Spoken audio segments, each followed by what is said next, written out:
Hola a todos y bienvenidos una semana más de vuelta al canal, de vuelta a un análisis de mercados, muchas cosas que comentar, inflación repuntando, petróleo en unos niveles muy importantes también y por supuesto grandes inversores advirtiendo sobre los bonos. Ray Dalio esta misma semana junto a Jamie Dimon, el CEO de JP Morgan, y también una visión que ya trasladó el inversor Bill Ackman hace unas cuantas semanas, se vuelven contra los bonos después de un año 2023 donde todos los grandes bancos y grandes gestoras apostaban por la renta fija. Ahora nos están diciendo que no, que cuidado con los bonos. Vamos a ver en detalle el por qué lo dicen y sobre todo cómo tomarnos esta advertencia. Arrancamos con el mapa semanal. 7 últimos días de comportamiento.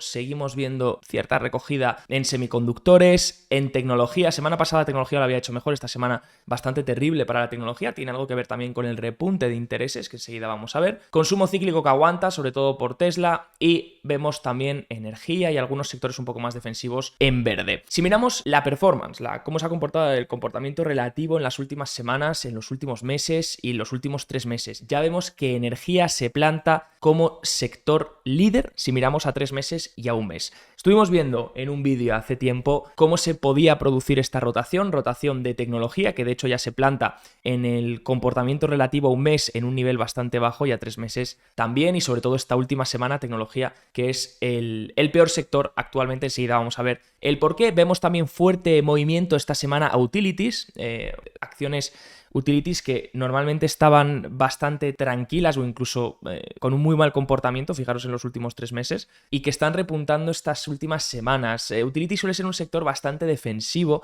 por lo tanto un repunte tan fuerte no suele ser tan amigable, por así decirlo, aunque también tiene sentido con el repunte que estamos viendo de la energía. Si miramos el XLE, el sector energético, acordaos que hace unos cuantos vídeos veíamos esta rotura del ratio, que energía es un sector que estoy viendo con fuerza recuperar. Fijaros, tiene varias resistencias, ¿vale? Por arriba, el XLE, por lo que, bueno, veremos si realmente las rompe y vuelve a máximos. Pero si miramos el ratio, que es algo que me gusta hacer mucho con los sectores, energía que llevaba un canal en el ratio a la baja, que es una tendencia bajista, donde lo ha hecho mucho peor que el SP500 desde noviembre de 2022, si vemos, está rompiendo esa tendencia bajista, está intentando romperla, por lo que si sigue rompiéndola, serían confirmaciones de que el sector energía puede volver a tener tirón y puede ser interesante de cara a los próximos meses. De hecho, vamos a hablar luego sobre el temática value. Veíamos esta rotura del ratio, donde veíamos que pues, el sector energético, después de venir de una tendencia bajista contra el SP500, por lo tanto, en términos relativos lo hacía mucho peor que el índice, pues rompía esa tendencia y empezaba a tener un comportamiento positivo con respecto al índice, un comportamiento relativo mejor que el índice SP500.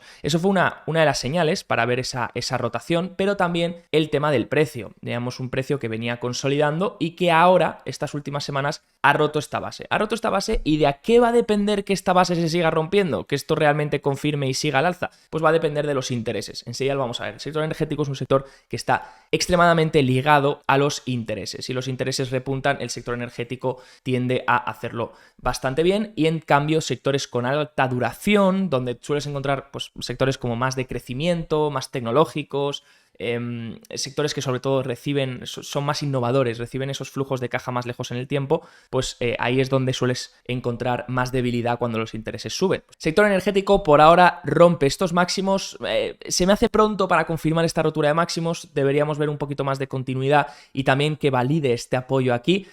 Porque esto podría ser también un engaño. No olvidemos que este año ha estado plagado de engaños, tanto para los bajistas como para los alcistas. Entonces esperaría confirmaciones también de que esto se vaya desarrollando. De todas formas, sector energético que ya dio entrada aquí. A partir de aquí, pues bueno, si siguiese confirmando los máximos históricos, seguiría siendo alcista para el sector energético, siempre y cuando se mantenga por encima de estos nuevos máximos, todo ok. Si los perdiese, pues ya entonces podríamos tomar estrategias de salida. ¿De qué va a depender que siga fuerte o que se debilite? Pues sobre todo de los intereses. Fijaros, aquí tenemos el interés a 10 años, en este caso estamos mirando un ETF que es el TNX, por lo tanto dividimos por 10 y obtenemos el interés, ¿no? Sería 4,32% ahora mismo el interés del 10 años, disculpad, que se mantiene súper alto, se mantiene unos niveles bastante importantes.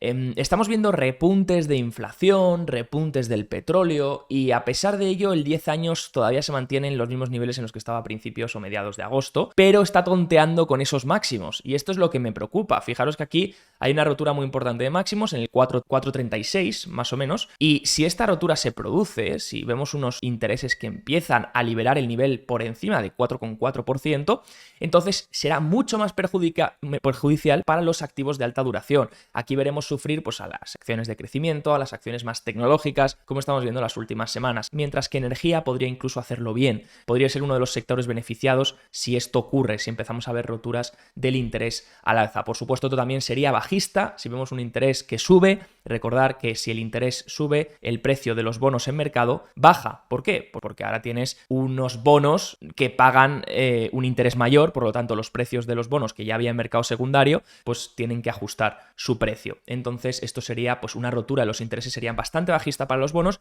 y por eso estamos viendo a todos estos inversores alertar. Y enseguida vamos a ver qué es lo que dicen y si realmente tienen razón o llegan un poquito tarde, que puede ser un poco aventajoso salir ahora con este argumento. Si miramos el sector tecnológico, vemos también una fuerte, esto ya lo comentábamos hace unos meses, que se estaba formando una especie de patrón de cap and handle, donde tenemos el cap, aquí el handle, donde se suele sacar a las manos débiles que no quieren aguantar, toman beneficios, y luego es cuando tienes una rotura de máximos sorpresiva, ¿no? Esta rotura finalmente no se está produciendo, parecía que aquí podía llegar y aquí hemos tenido un giro de esa rotura que finalmente nos ha producido. Todavía seguimos cerquita de la parte alta, por lo que estamos viendo una consolidación en esta parte alta. Puede ser una distribución o puede ser una acumulación, nadie lo sabe, sería muy pretencioso intentar adivinar qué está pasando aquí. Puede ser que se esté vendiendo, por lo que estamos viendo de la rotación y los sectores, obviamente se están recogiendo ciertos beneficios en tecnológica y metiéndolos en otros sectores, pero aquí también se podría estar acumulando, por lo que yo sector tecnológico no lo consideraría hasta que veamos la rotura. Cuando veamos esta rotura de aquí, entonces a partir de aquí ya puede volver a dar entrada. Pero ¿para qué meterme aquí cuando ya casi el margen que puedo sacarle es muy mínimo y estoy en una zona donde también podría tener pues una distribución y que esto terminase bajando, ¿no? Así que esperaría confirmaciones, esperaría una confirmación de rotura de máximos. Si esta rotura de máximos se produce y lo hace fuerte, el sector tecnológico va a dar muchos beneficios durante bastante tiempo. Todavía no se ha producido, entonces seamos pacientes y esperemos. Como decía William O'Neill, lo mejor es esperar siempre una confirmación y a partir de ahí posicionarte, no intentar adivinar el futuro. Semiconductores lo mismo, vemos el mismo comportamiento que el sector tecnológico, vemos aquí el cap, tocaba máximos, no conseguía romper los máximos y aquí empezamos a ver una consolidación. Puede ser una distribución, puede ser una acumulación. Importante, si se pierde esta zona de los 140 y algo, 143, 142, a partir de aquí ya entramos en territorio de debilidad y a partir de aquí ni siquiera consideraría semiconductores. Si empezamos a romper al alza, pues entonces, oye, podemos tener otro tirón en semiconductores. No hay nada confirmado, así que sigamos vigilando el gráfico con cuidado, de forma neutra y sin exponernos todavía. Hemos visto ya esta semana empiezan a salir noticias de insiders vendiendo acciones de semiconductores. Hace unas cuantas semanas conocíamos el insider de Nvidia que estaba vendiendo acciones y esta semana hemos conocido a el de AMD, así que ojo con esto que estamos empezando a ver toma de beneficios por parte de los insiders, por supuesto después de un rally tan considerable están aprovechando para vender parte de sus acciones. ¿Qué pasa con septiembre? Estacionalidad. Estacionalidad de septiembre suele ser bastante mal. Arrancábamos septiembre con un mes que históricamente, estacionalmente, y esto solo es la estadística, no porque yo me lo invente, suele ser bastante malo. Mientras que octubre, noviembre y diciembre, sobre todo en años preelectorales, diciembre, suelen ser muy positivos. Vale, pero septiembre no está siendo ni positivo ni negativo, está siendo bastante neutral, ¿no? A lo mejor ligeramente negativo. Pero, ¿qué es realmente septiembre?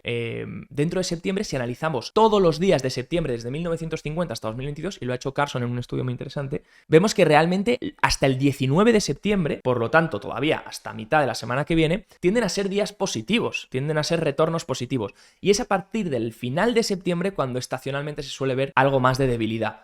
Veremos si este mes se cumple, veremos si esta estacionalidad, esta estadística, quedaros con ello, se cumple y a partir del 19 de septiembre empezamos a ver más debilidad en los mercados hasta finalizar septiembre. Mientras tanto, un petróleo, quiero pasar a esta parte porque hemos visto hasta ahora, ostras, sector energético que está rompiendo máximos. Estamos viendo también, ojo que esos máximos tienen todavía que validarse durante un tiempo, pero podemos poner un stop por debajo de máximos. Oye, si se pierden los máximos, pues sale, stop y para afuera.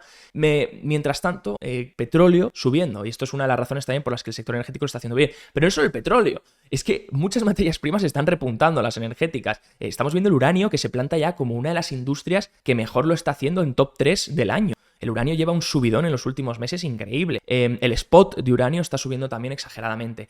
Y el petróleo, pues sigue subiendo. El crudo, si lo miramos con el WTI, sigue subiendo. De hecho, se planta por encima exactamente ahora de los $91 el barril. Así que impresionante subida que venía desde los 60 y pico, más o menos, en los últimos meses. Fijaros cómo es el mercado que Jeff Currie, que es el director de inversiones de materias primas de Goldman Sachs, dimitió justamente en agosto de 2023, justamente por aquí, porque decía que el superciclo de materias primas no estaba llegando y que por tanto dimitía. A ver, no sabemos si dimitió realmente por eso o porque se ha ido a montar su propio hedge fund, viendo que el sector del superciclo de materias primas podía llegar y confía tanto, pues se ha montado algo por su cuenta, ¿no? No lo sabemos, pero fijaros cómo es el mercado, que justamente cuando Jeff Currie dimite, ahí es cuando el petróleo empieza a dispararse y se pone por encima de los $90, ¿no? Cuando Jeff Currie llevaba todo el año diciendo que el petróleo se iba a ir a $90, pero no terminaba de generarse esto, no terminaba de repuntar y finalmente pues entiendo que por la presión pues a lo mejor decidió tomar esa decisión de dejar Goldman Sachs, pero fijaros que el tiempo pues al final a veces te acaba dando la razón. Fijaros también en otra cosa, y es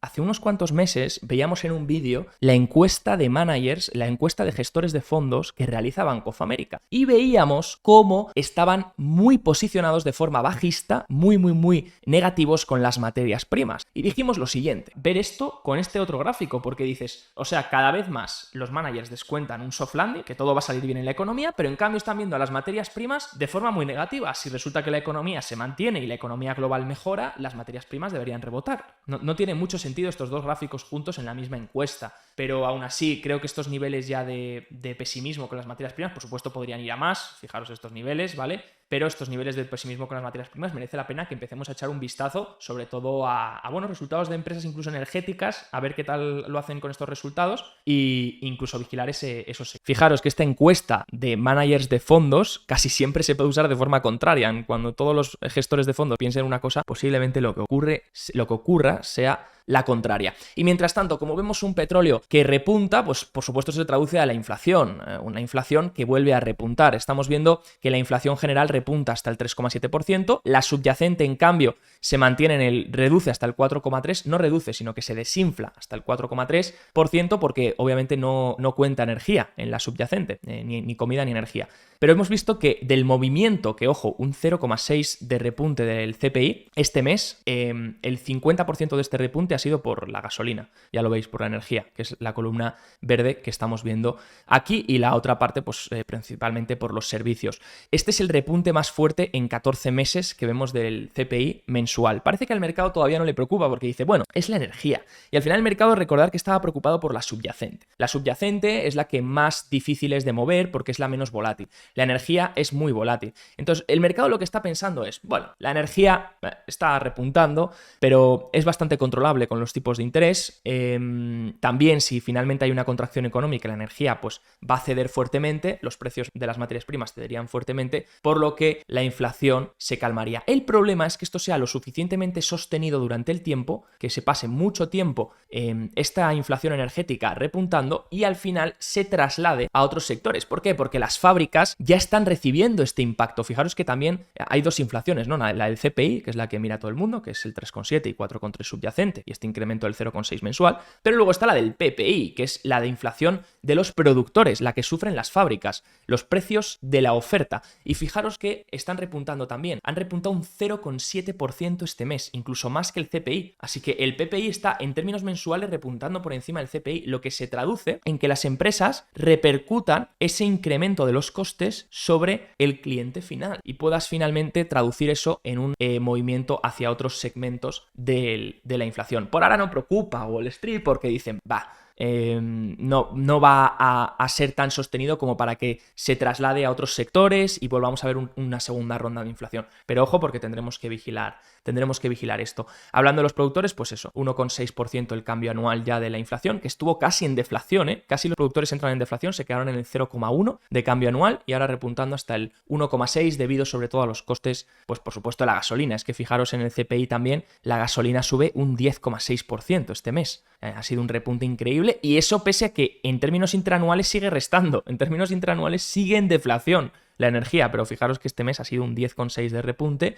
Y mientras tanto tenemos otras categorías importantes. Servicios de transporte que siguen subiendo, ¿vale? Y esto pues preocupa un poco en términos de inflación en los servicios de transporte, pero puede ser también ahora que se calme por términos estacionales, puede ser también por toda esa demanda que ha habido de viajes y demás. Y shelter que es vivienda, que sigue repuntando otro 0,3% este mes. Sí que es verdad que al ser una magnitud menor, fijaros que venía del 0,8, 0,6, 0,6 y ahora 0,4, 0,4 y este mes 0,3, al ser una magnitud menor cada vez, pese a que sea en positivo y sigas sumando mes a mes, el término interanual está bajando por efecto base, ¿vale? Y se planta en el 7,3. Aún así son 40 meses ya, decía el informe, 40 meses de categoría shelter, que es la de la vivienda, repuntando en precios. O sea, 40 meses con un incremento de precios mes a mes. Es una barbaridad. ¿Esto que está esperando el mercado? Que Shelter ceda. Shelter representa el 40% del dato de inflación. Si Shelter empieza a ceder, pues por supuesto el CPI va a ceder y el CPI subyacente también. Incluso aunque la gasolina repunte, ya os digo yo que si Shelter cediese, el CPI cedería fuertemente. ¿Qué pasa? Que todavía no está pasando. Sí que estamos viendo que a lo mejor incrementa en menores magnitudes, 0,3 en vez de 0,4 o de 0,6 como veíamos en mayo, pero aún así sigue sumando 40 meses consecutivos de incrementos. Esto es lo que está esperando la Fed. La Fed está deseando que Shelter caiga. Y hay algunos indicadores adelantados porque la categoría, uno se preguntará, ¿cómo mide el CPI el incremento de los precios en la vivienda? Pues lo mide con algunas encuestas. Entre la que más representa pesos se llama la OER o Owners Equivalent Rent.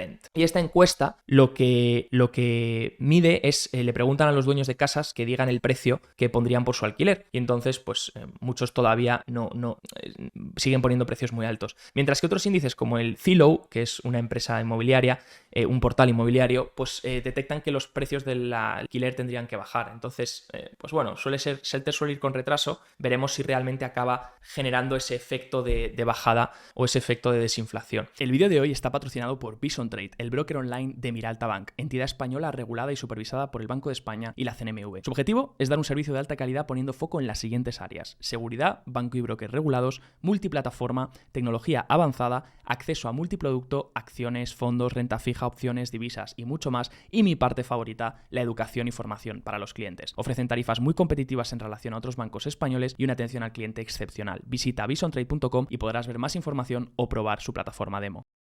Mientras tanto, los medios diciendo, hemos tenido otra noticia y es las ventas minoristas, que suben un 0,6% este mes, se esperaba un 0,1%, ¿vale? Y los medios diciendo, qué fuerte está el consumo, qué bien, 0,6%, ha sorprendido al alza, 0,1% se esperaba, pese a que se han reanudado los préstamos estudiantiles, porque pasaba algo importante este mes, y es que se reanudan los préstamos estudiantiles. Entonces el mercado tiene miedo que la gente vaya a gastar menos, porque como tiene que enfrentarse al pago de la deuda estudiantil, algo que no habían hecho desde el COVID, y ese dinero que lo tenían para gastar extra, pues ahora parece ser que la gente podría apretarse un poco más el bolsillo. Sin embargo, vemos un 0,6% de ventas minoristas. Qué bien, todo genial, el consumo va que te cagas. Vale, pero ¿qué está incrementando dentro de las ventas minoristas? Ostras, vemos aquí y el mayor incremento que vemos lo encontramos en la parte de las gasolineras. Si miramos las gasolineras, vemos un incremento del 5,2% en el mes. Gasto en gasolineras del 5,2% en el mes. ¿Qué pasa? Que hemos visto que los precios de la gasolina han subido un 10,6%. Por lo que este incremento que estamos viendo en los precios de la gasolina, en las ventas de la gasolinera, no tienen por qué darse porque haya mayor consumo. Recordar que las ventas minoristas son nominales, no son reales. Por lo que, imaginaos, si el litro de gasolina sube un 10%, pues ese 10% que pueden subir mis ventas no significa que esté la gente echando más litros de gasolina. Simplemente es que está pagando más, un 10% más, por esos mismos litros de gasolina. Y si el consumo se mantiene igual, simplemente por el incremento de precios, estoy incrementando mis ingresos nominales. De ahí que veamos esas ventas nominales subir. Así que cuidado siempre con las noticias de primeras de ¡ostras, ventas minoristas suben más de lo que esperaba Wall Street! No vale con eso, siempre lo digo, hay que rebuscar en el dato, hay que entender qué es lo que está pasando y las ventas minoristas se derivan un incremento del 5,2% derivado del incremento en los precios de la gasolina. Nada más, no es porque la gente esté yendo a la gasolinera más o gastando o consumiendo más litros, no, está simplemente o comprándose barritas en la gasolina, no, simplemente está pagando más por cada litro de gasolina o cada galón de gasolina que está echando, por cierto, galón de media, que ya se acerca a los $4 y que en España, si te vas a cualquier lado, veréis que casi, sobre todo en las grandes ciudades, en Madrid, por ejemplo, está el litro de gasolina a 1,9 y nos siguen diciendo que la inflación ya era cosa del pasado, pero el ciudadano se sigue comiendo un 1,9 euros el litro por el precio de la gasolina, lo cual es una aberración. Si miramos, eso sí, es curioso, porque repunta el PPI, repunta la inflación del productor, repunta el CPI, la inflación del consumidor, lo hacen por encima de lo que esperaba Wall Street, repunta el petróleo, repunta el uranio, repuntan otra serie de energías, pero las encuestas, y en este caso la Universidad de Michigan, que mide las expectativas de inflación de los consumidores a 1 año vista y a 5 años vista, vemos que reducen muchísimo, al nivel más bajo en 18 meses, su perspectiva de inflación. No sé si es porque a lo mejor van con retraso estas encuestas, los consumidores, pero es curioso que los consumidores no esperen más inflación tras los datos que hemos visto. Al revés, esperan menos de lo que esperaban hace unos meses. Esperan de hecho un 3,1 para los próximos 12 meses y un 2,7 de media para los próximos 5 años. Así que, como os digo, aunque estemos viendo un repunte de precios, Wall Street no se lo está creyendo, ni siquiera los consumidores. Los consumidores y Wall Street piensan que esto es intermitente, simplemente es una cuestión energética y es una cuestión puramente ventanal, que luego pues seguirá con esta tendencia desinflacionaria. Veremos. Obviamente puede ser que sí. De hecho, los break-evens, otra cosa que no he mostrado porque ya nos metemos en otro tema un poco más complicado, pero los break-evens, que son las expectativas de inflación, que si a alguno le interesa saber cómo se calculan, os dejo un vídeo abajo que hice con Bison Trade sobre todo el tema del oro, tipos reales, expectativas de inflación, mercado de bonos ligados a la inflación. Los tipos reales, las expectativas de inflación no se han movido, están bastante ancladas. Eso es raro porque normalmente cuando hay un repunte de precios, un repunte del petróleo o un repunte que parezca que la inflación va a ser más persistente o va a tener una segunda ronda, los break-evens, las expectativas de inflación deberían incrementar en el mercado de bonos y no lo han hecho. Entonces eso es curioso y es algo que estoy vigilando. Hasta que los break-evens no repunten, es un mercado de renta fija que todavía ve esto de forma intermitente. Veremos si es así o empiezan los break-evens a repuntar y la semana que viene os tengo que decir, oye, fuerte repunte de las expectativas de inflación. Mientras tanto, y al punto al que quería llegar para concluir ya, y como conclusión, y si queréis podemos hacer un vídeo más alargado de esto, Ray Dalio esta semana ha dicho que no quiere bonos, que solamente quiere efectivo. ¿A qué se refiere con efectivo? Se refiere a letras, cosas con poca duración, letras a 2 años, a unos meses, a 1 año, pero dice de no coger deuda y se refiere a bonos pues a largo plazo, a 10, 20, 30 años. Bill Ackman dijo algo también a principios de agosto interesante, dijo que estaba corto del bono a 30 años. Cuando tú te pones corto del bono a 30 años del precio, estás esperando que el precio baje es porque crees que el interés va a subir. Lo mismo cree Ray Dalio. Si Ray Dalio te dice que no compres bonos es porque cree que el precio va a bajar y el interés va a subir, ¿no? De hecho, Bill Ackman se mojaba y decía que veía el interés rozando el 5,5. Jamie Dimon de JP Morgan ha dicho lo mismo, que no compraría bonos a estos niveles, que cree que los intereses podrían irse más lejos. Y qué curioso cómo ha cambiado todo el espectro. Fijaros que a principios de 2023 todos los grandes gestores nos decían, incluido Jamie Dimon, incluido Ray Dalio, se viene una recesión por lo que los intereses van a bajar, por lo que la renta fija puede ser atractiva. Luego la recesión no ha llegado, 2023 ha sido el año donde hemos visto más resiliencia económica. Y ahora nos dicen que no, que la economía se va a mantener más fuerte durante más tiempo y que por tanto no va a haber recesión y que ahora no compremos bonos. Fijaros cómo cambia el discurso cuando ahora incluso, o sea, el mercado ahora percibe menores probabilidades de recesión que a principios de 2023, cuando en mi opinión debería ser al revés. Las probabilidades son mucho más altas ahora que a inicios de 2023, porque nadie se lo espera. Entonces, pues estamos viendo este cambio de discurso, ¿no? Y de hecho me habéis preguntado varias veces durante los últimos meses, esto ya es de hace 4 meses, si recomiendo bonos y llegará un punto en el que sí, pero todavía no. He ido alertando cuando me preguntaban y varias personas me han preguntado si veía ya atractivo los bonos, veía ya momento de entrar y en mi mayoría de respuestas siempre decía lo mismo, ¿no? Que, hombre, atractivo es porque puedes coger un interés del 4,5% durante 10 años y ya está. Obviamente lo único que te va a destrozar es la inflación, si es superior al 4 o si tienes que vender a mercado ese bono y ese bono pues ha subido, los intereses han subido al 10, vamos a poner el peor caso,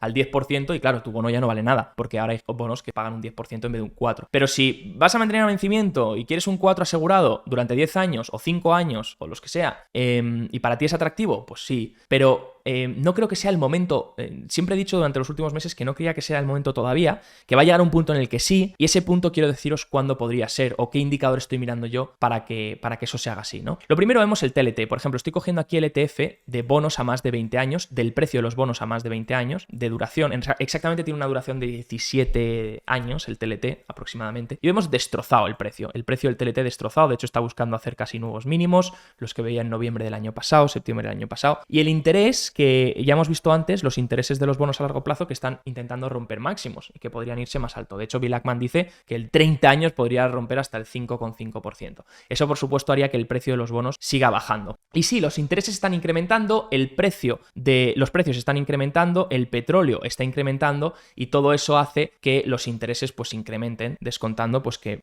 más que un entorno deflacionario, hay un entorno futuro inflacionario y de crecimiento, ¿no? De crecimiento, aunque sea menor, un crecimiento que no va a ser recesivo. Bueno, el problema es que todo se empieza a juntar y ahora que todo el mundo espera que los bonos no lo hagan mal, llega un momento que haya una sorpresa y que realmente empecemos a ver un escenario donde la economía se empieza a torcer y ahí rápidamente los intereses puedan girarse. Ahí será el momento en el que será interesante ponerse largo bonos. Hasta entonces no. Hasta entonces, ¿qué puede ser interesante? Coger la parte corta de la curva. Es lo que he dicho siempre. La parte corta de la curva, a 1 año, 2 años, no tenemos casi riesgo porque podemos esperar a vencimiento 1 año, 2 años, no va a ser un problema. O incluso nos olvidamos del 2 y nos vamos a 1 año y estamos asegurando rentabilidades del 4%, 4,5%. Mientras que, ¿por qué ponerme largo en un bono a 10 años para obtener una rentabilidad del 4,3% cuando pueden pasar 1000 cosas, ¿no? Por supuesto, la gente dirá, ostras, te pones largo en un bono a 10 años porque si cae el interés, si el interés cae, tu precio se revaloriza muchísimo más que si estás a 1 año porque tiene una duración mayor, por lo tanto la sensibilidad es mucho más alta. Pero todavía eso no está pasando. Entonces, espero mejor a que los intereses caigan. ¿Y qué tiene que pasar para que los intereses caigan? Pues que la economía se rompa algo. ¿Y qué tiene que pasar para que algo se rompa en la economía? Este es un poco mi modo de pensar, que puede ser totalmente erróneo, pero yo os lo comparto. ¿Qué tiene que pasar para que se rompa algo en la economía? Pues que las peticiones iniciales de desempleo empiecen a dispararse, que el mercado laboral se rompa. Es lo único que podría hacer que la economía ceda. Realmente, un mercado laboral que se mantiene sólido simboliza que la gente todavía tiene dinero, que la gente no tiene por qué mal vender activos, que la gente puede mantener su consumo, aunque sea un consumo menor y un consumo más básico, pero que lo mantiene. Entonces, cuando las peticiones iniciales de desempleo, que de hecho siguen en niveles mínimos, no nos vamos a engañar, siguen en niveles mínimos, y ya expliqué en mi último vídeo que la tasa de desempleo en el 3,7% no es porque se esté todavía destruyendo empleo, sino porque la tasa de participación incrementó. De nuevo, una cosa que los medios de comunicación prácticamente no saben explicar, que el 3,7% del 3,5% que subió de tasa de desempleo no es porque el desempleo se haya disparado, es porque la tasa de participación incrementó. Y si entra nueva gente al mercado para trabajar, obviamente esa gente no tiene trabajo, pero entra al mercado, pues ya está disponible para trabajar, pues es lógico que sea una tasa de desempleo mayor. Vemos un mercado laboral que está llegando a equilibrio, pero todavía no está en la fase destructiva. Necesitamos un empleo que entre en esta fase destructiva, que empiece a dar lecturas por encima de 300.000, 350.000 peticiones iniciales de desempleo todas las semanas, y a partir de ahí podremos empezar a coger duración, podremos empezar a pensar que la economía va a empezar a ceder, el consumo va a empezar a ceder, por lo tanto vamos a ver un menor crecimiento económico y eso va a trasladarse, pues que al final el PIB no deja de ser el 70% del consumo, y eso va a trasladarse en menores intereses y entonces un giro también en el entorno actual, y eso podría hacer que los bonos lo hiciesen bien, sobre todo bonos de larga duración. Así que hasta que el empleo no se destruya, no me planteo bonos a largo plazo, y el indicador más adelantado del empleo es peticiones iniciales de desempleo, ¿vale? Por eso es el que estoy mirando. Cuando esté por encima de 300, 380, 390, ahí será una buena señal y ahí es cuando compartiré a lo mejor un vídeo explicando el por qué creo que es buena señal. Hasta entonces, mucho mejor quedarse con la parte corta de la curva, a 1 año, a unos meses, a 2 años máximo, y ahí podemos ir recogiendo un 5% de rentabilidad por esos bonos, donde si la rentabilidad se dispara al 6-7%, bueno, nosotros seguimos asegurando un 5% un año y sabemos que la inflación posiblemente se mantenga por debajo del 5% un año porque las expectativas están en que esté en el 3 con algo. Bueno, ¿podría ser la inflación por encima del 5? Sí, ostras, bueno, pero por lo menos has cubierto inflación, ¿no? Pero mucho menos arriesgado coger por ahora el tramo corto de la curva y dejar para más adelante, cuando empecemos a ver signos de deflación, la parte larga de la curva, los bonos a más 20, 30, 10 años, que ahí es cuando, si los intereses caen, lo harán excesivamente bien porque el precio subirá disparado, porque como tienen más duración, cuando los intereses caen, estos precios se mueven mucho más fuerte, mucho más al alza, ¿no? Mientras tanto, vemos, sobre todo, empezamos a ver un cambio de sentimiento, ¿vale? Esto es lo importante, estamos ya en la fase de cambio de sentimiento, donde todo el mundo quería bonos a principios de año, ahora ya nadie quiere bonos a finales de 2023 2023, y ahí es cuando se puede volver una inversión muy contraria y que pueda tener sentido, ¿no? Ahora que nadie está mirando los bonos, puede ser incluso el momento en el que tarde o temprano llegue esa oportunidad para los bonos a largo plazo. Todavía no creo que estemos ahí, pero por supuesto esto es progresivo, lo iremos vigilando, como siempre, todas las semanas en los análisis en detalle. Hoy ha sido un placer estar otra vez de vuelta con vosotros. Por favor, si os ha gustado el vídeo, ya sabéis que me ayudáis muchísimo dejando un buen like. Tenéis abajo links para revisar si queréis formaros, si queréis meteros más en detalle en todo este mundo. Y me despido, que tengáis una increíble semana. Chao, chao.